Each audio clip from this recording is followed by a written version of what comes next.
Chapter 7. Danger of Self-Confidence. Brother F., December 25, 1865. I was shown that a good work had commenced in Maine. Especially was the field of labor shown me where a company have been raised up as fruits of the labors of Brother Andrews and yourself, where they have manifested their interest and love for the truth by erecting a house of worship. There is yet a great work to be done for this company.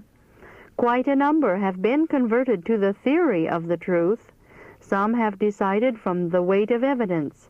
They see a beauty in the connected chain of truth, all uniting in a harmonious, perfect whole.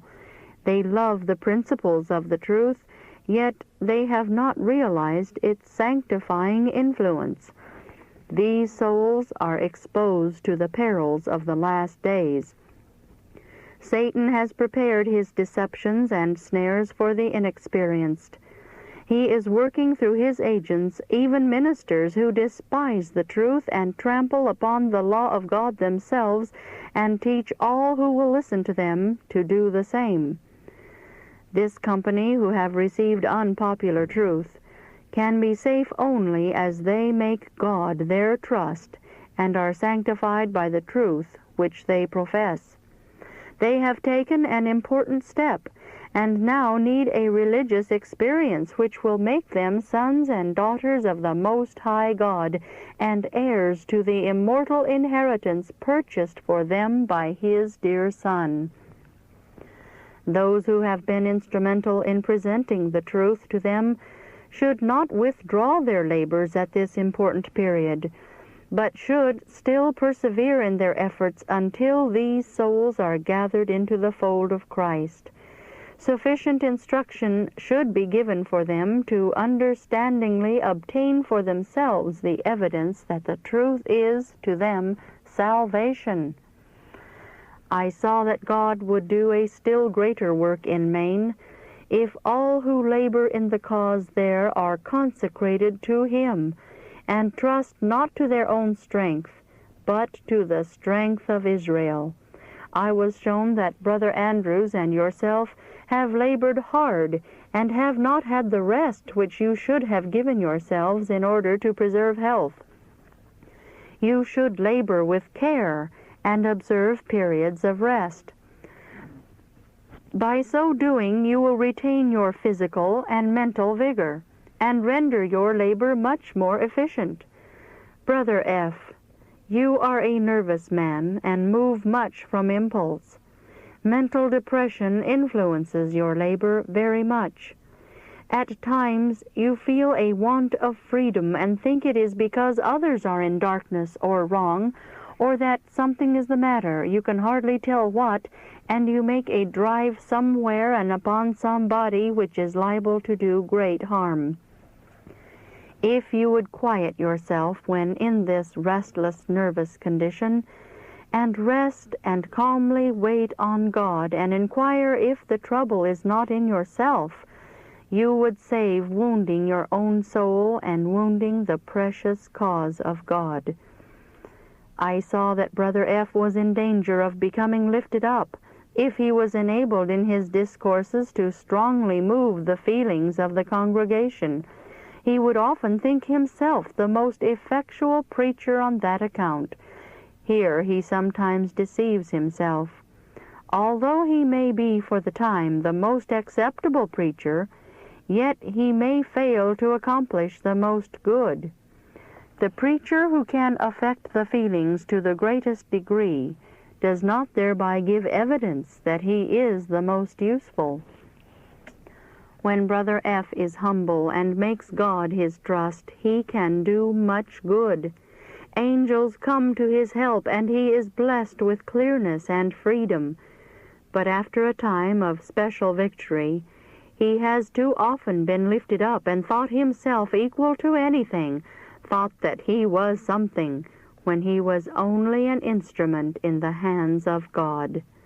After such seasons, angels of God have left him to his own weak strength, and then Though he himself was the one at fault, he would too frequently charge upon his brethren and the people the darkness and weakness he felt. While in this unhappy state of mind, he frequently bears down upon this one and that one, and even when his work is not half done, feels that he must remove and commence labor elsewhere. I saw that Brother F. was in danger of going into battle in his own strength, but he will find that strength but weakness in the conflict.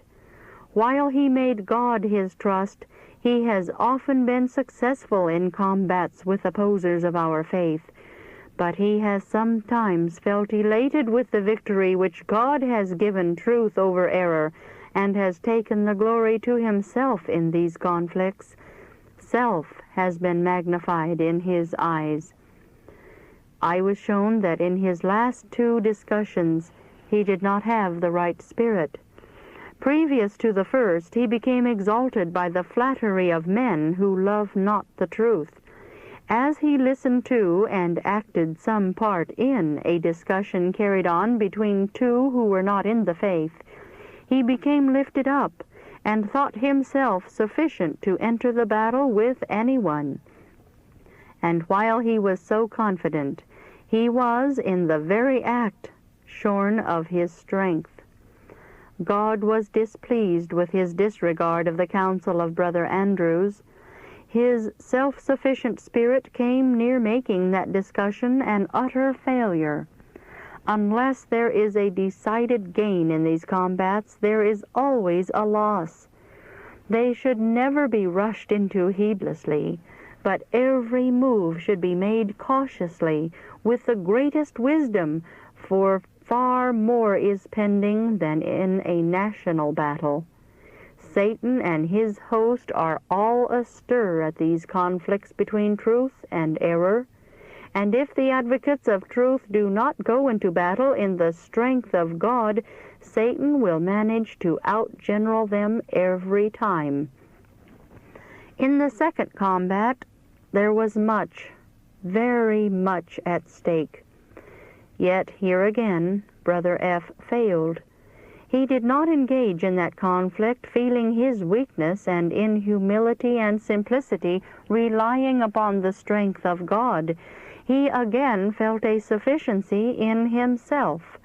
His past successes had lifted him up.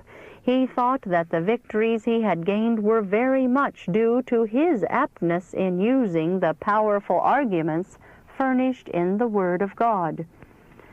I was shown that the advocates of truth should not seek discussions, and whenever it is necessary for the advancement of the cause of truth and the glory of God that an opponent be met, how carefully and with what humility should they go into the conflict. With heart-searching, confession of sin, and earnest prayer, and often fasting for a time, they should entreat that God would especially help them and give his saving, precious truth a glorious victory, that error might appear in its true deformity, and its advocates be completely discomfited. Those who battle for the truth against its opposers should realize that they are not meeting merely men, but that they are contending with Satan and his angels, who are determined that error and darkness shall retain the field and the truth be covered up with error. As error is most in accordance with the natural heart, it is taken for granted to be clear. Men who are at ease love error and darkness and are unwilling to be reformed by the truth. They do not love to come to the light, lest their deeds should be reproved. If those who stand in vindication of the truth trust to the weight of argument with but a feeble reliance upon God, and thus meet their opponents, nothing will be gained on the side of truth, but there will be a decided loss. Unless there is an evident victory in favor of truth, the matter is left worse than before the conflict.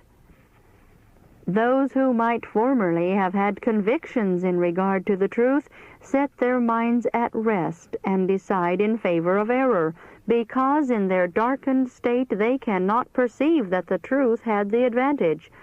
These last two discussions did but little to advance the cause of God, and it would have been better had they not occurred.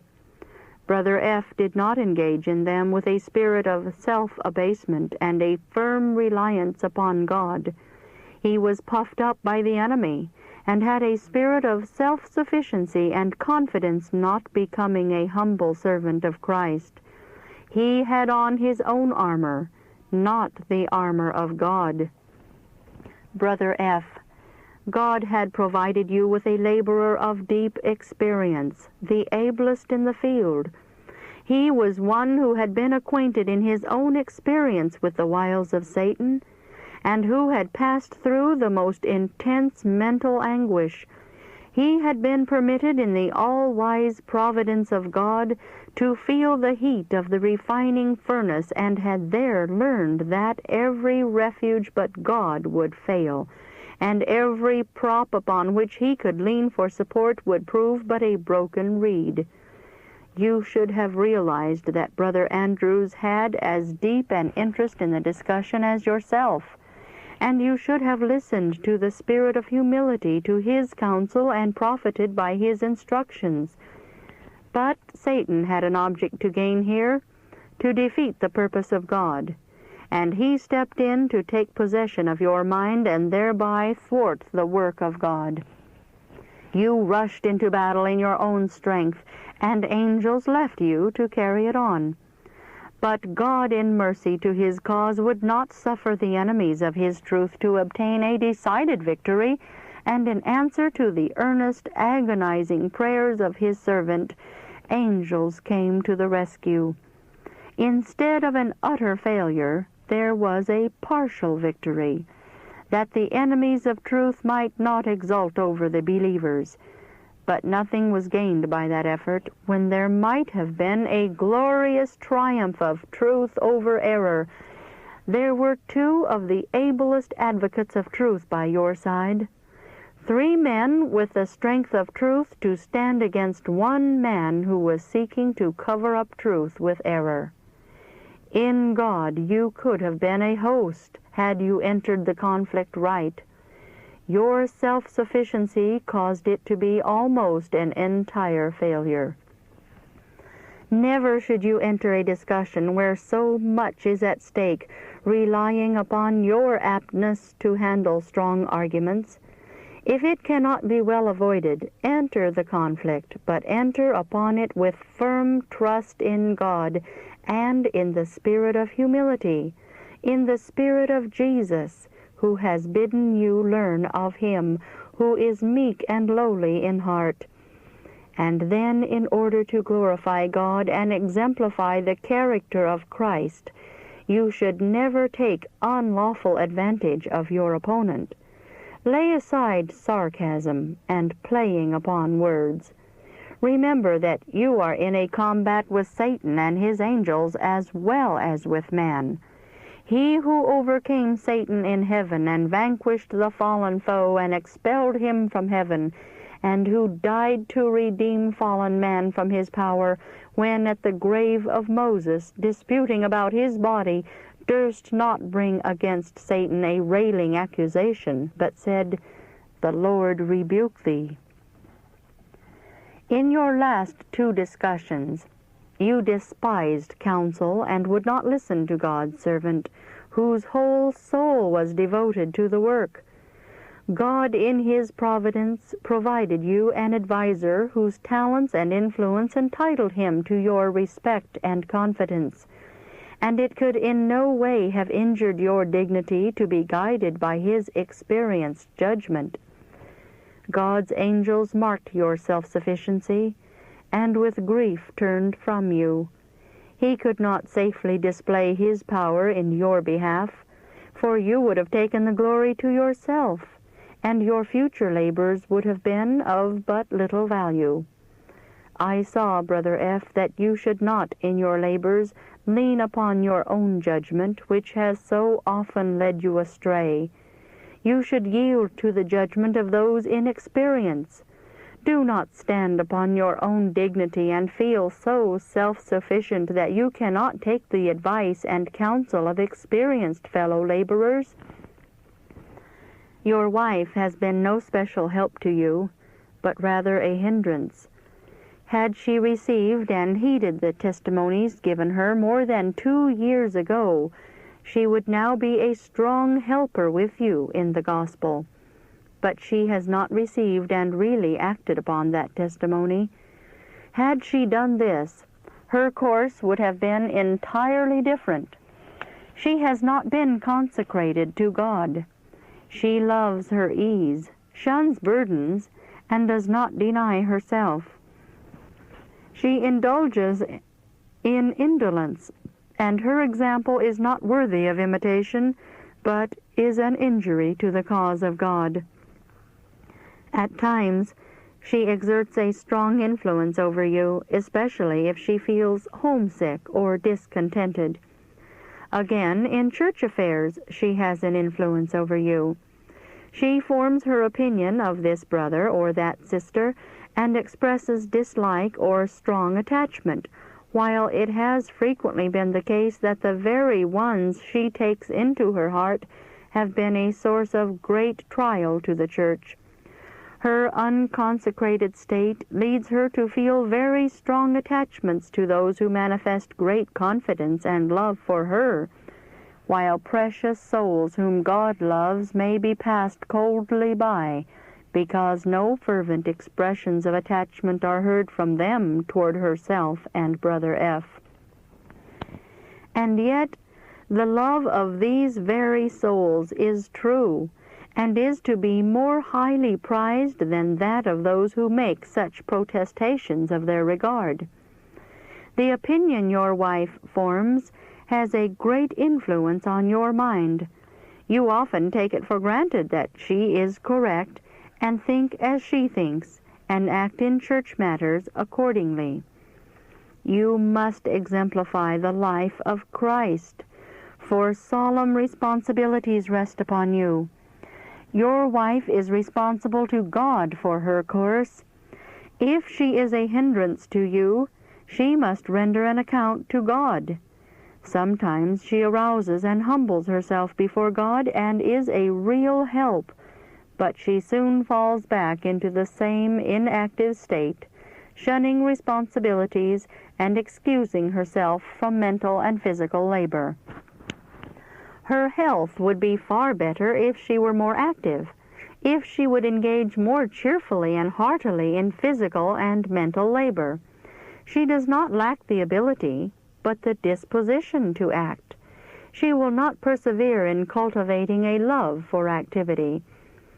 God can do nothing for her in her present condition.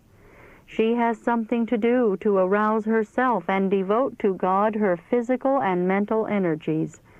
God requires this of her, and in the day of God she will be found an unprofitable servant unless there is a thorough reformation on her part and she lives up to the light given.